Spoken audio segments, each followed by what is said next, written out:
What is up, guys? This is the Sound Alchemist, and today I'm back at it to bring you more facts on Warhammer 40k, 30k, and everything in between and beyond.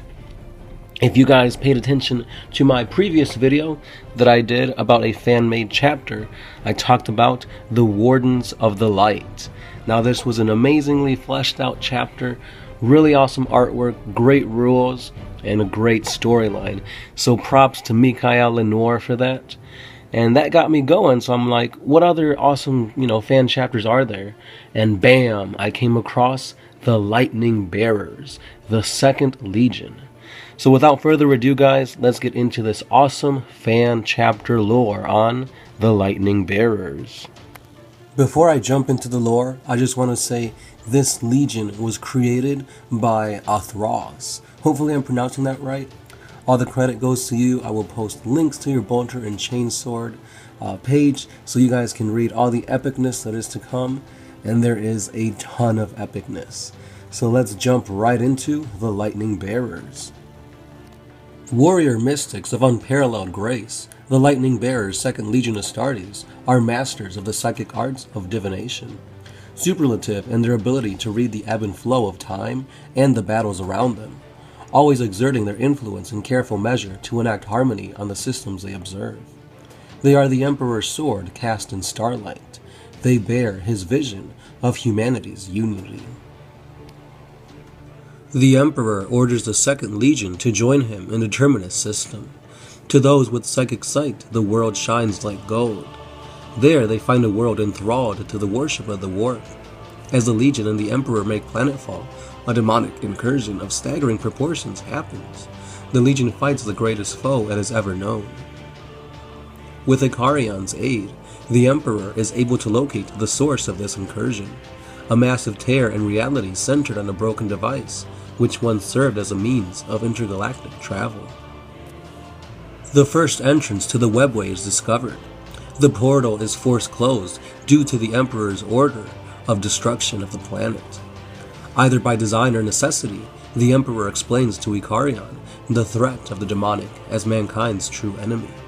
He then tasks Icarion and the Thunder Legion with dutiful seeking out of those worlds lost to the demonic host, and purging them for the sake of all mankind.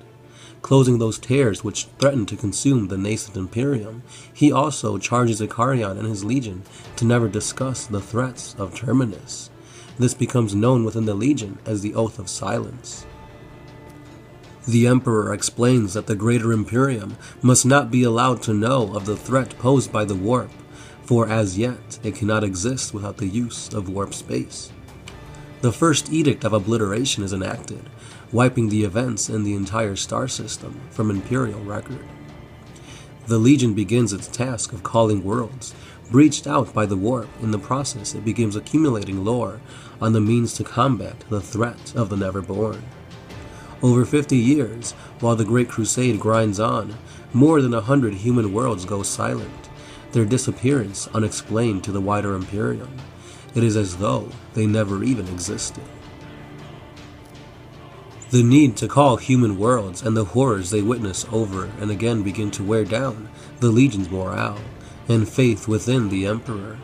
Icarion, so like his father, longs for the means to free humanity from the threat of the warp. In a moment of weakness, Icarion pleads his frustrations to his father. The Emperor shares with Icarion his dream of creating a human webway, so that the Imperium will one day be free of the necessity of evil, of warp travel. The Emperor senses that the time has come to begin work on his great experiment, and bestows to Icarion a mighty task. Still embroiled with the titanic responsibility of leading the Great Crusade, the Emperor orders Icarion to begin work on the initial experiments of crafting an Imperial webway. To this end, he entrusts Icarion with the ancient device of arcane and unknown providence. When combined with the warp nexus at Madrigal's core, the Emperor believes that this device's potential might be unlocked for the betterment of mankind. Future generations will come to know this device as the Golden Throne. Icarion and his psychic magi begin the process of constructing a man-made interface to the webway network, the first step towards a human webway. The experimental webway is completed and activated. At first, it seems like a miraculous success. However, ward after ward begins failing as the warp begins to pour through the breached webway deep into Madrigal. The Thunder Legion is committed en masse to stem the demonic tide, and this becomes known as the Webway War. The Emperor becomes aware of the project after its first failed activation. He is forced to enact a terrible sanction. He orders the forced closing of the magical portal. For the knowledge of it left unchecked, warp space will spill out from Madrigal, consuming all nearby systems. Ikarion pleads with his father that together they can find a way to contain this threat and save his homeworld. The Emperor's heart is broken as he orders the destruction of Madrigal for the greater good. Ikarion and the Second Legion refuse to follow the Emperor's command. They will not abandon their world and allow it to become destroyed, even with the knowledge of the threat it poses if left unchecked. The Emperor tells his sons that Ikarion, their brother, has abandoned the Great Crusade. He points to the many imperial worlds which have been purged of all human life as examples of how far their brother has fallen. With this evidence of the Second Legion's madness and their refusal to submit to the Emperor, the gathered Primarchs concede to the Emperor's orders. The Emperors calls together a coalition force for the purpose of destroying a son, his legion, and their world. Ikarion and his legion rise in defense of their world, and the siege of Madrigal begins. Unfortunately for the Thunder Legion, they are stretched too thin, fighting in the webway to attempt to protect their planet. So devastating are the Neverborn incursions that only 3 companies can be spared from the Webway War to marshal the defenses of Madrigal and its fleet against the Emperor's armies. The siege lasts a full year. The primary defenders of the Second Legion's massive naval assets, led by Ikarion and a handful of his legionaries, not committed to the Webway War. The defense of the planet is masterful, but inevitably futile. Sensing the imminent defeat in the Webway, Ikarion communes with his father. In a moment of impossible clarity, the Emperor and Ikarion's intellect merge, and the second Primarch is struck with a vision on the means to save his sons and his world. In a hypnotic daze, he locks himself away to begin work on one of the most powerful incantations ever attempted.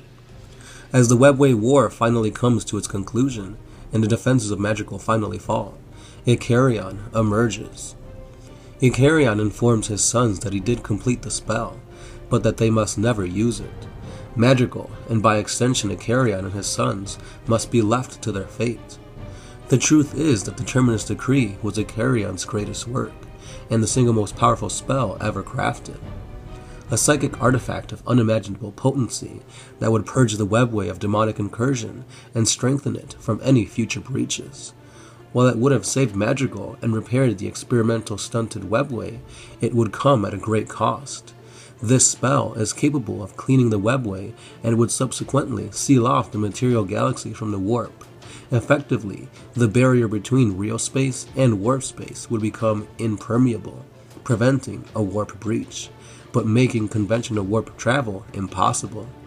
To do so now without a human webway connecting every world in place would doom mankind to a solitary death, forever locking away each world from its sisters. It is an impossible choice, to be forever free from the warp and die, or to live knowing hungering gods would eventually claim them all. So it was that Ikarion solemnly chose to let Madrigal die, so that the Imperium and Emperor's great work could still have a chance to live. So resolved, Ikarion set out to deactivate the planetary defense field, allowing the Emperor to enact his judgment upon the planet and saving the rest of the system and the sector from the massive demonic incursion spilling out from the failing webway. His dispatches his last living sentinel, Athrawes of the Ninth, with instructions to escape Madrigal before the field collapses with the Terminus Decree, and to present it to the Emperor when Madrigal is at last no more. The Emperor and his fleet begin bombing Madrigal to try and prevent a full-scale demonic incursion from spilling out into nearby sectors. An edict of obliteration is enacted, wiping the Second Legion and Ikarion from Imperial records. Now this is just one version of his story. He does go on to change a few things near the end, and boy is it epic. Once again guys, this is awesome material by the awesome guy known as Athrawes. Awesome Athrawes. Anyway guys, I have only just scratched at the surface of this awesome fan legion. Amazing work. There's so much more to dive into. We can talk about each type of unit in his army. We can have a whole video on Ikarion the Stormboard. He's got a bunch of information on the homeworld of Madrigal, other Forge worlds, and my favorite part, which I didn't even talk about, was in his second reiteration of his, I guess the timeline of events. At the end of it, freaking Ross challenges Ikarion to a battle, and that is the image you see here. Really awesome stuff there, guys. I greatly encourage you to go to his Bolter and Chainsword page and talk to him. Show him all the support you guys have. Give him some tips and whatnot. You know, just let him know what you guys think of his Legion so far. Really awesome work. Honestly, I only gain inspiration from you. This is really amazing stuff. And that is all the time I have for you guys today. As always, check us out on our social media sites, you know, Facebook, Patreon, Instagram, and Twitter. And as always, guys, I am the Sound Alchemist, and I'll see you guys tomorrow.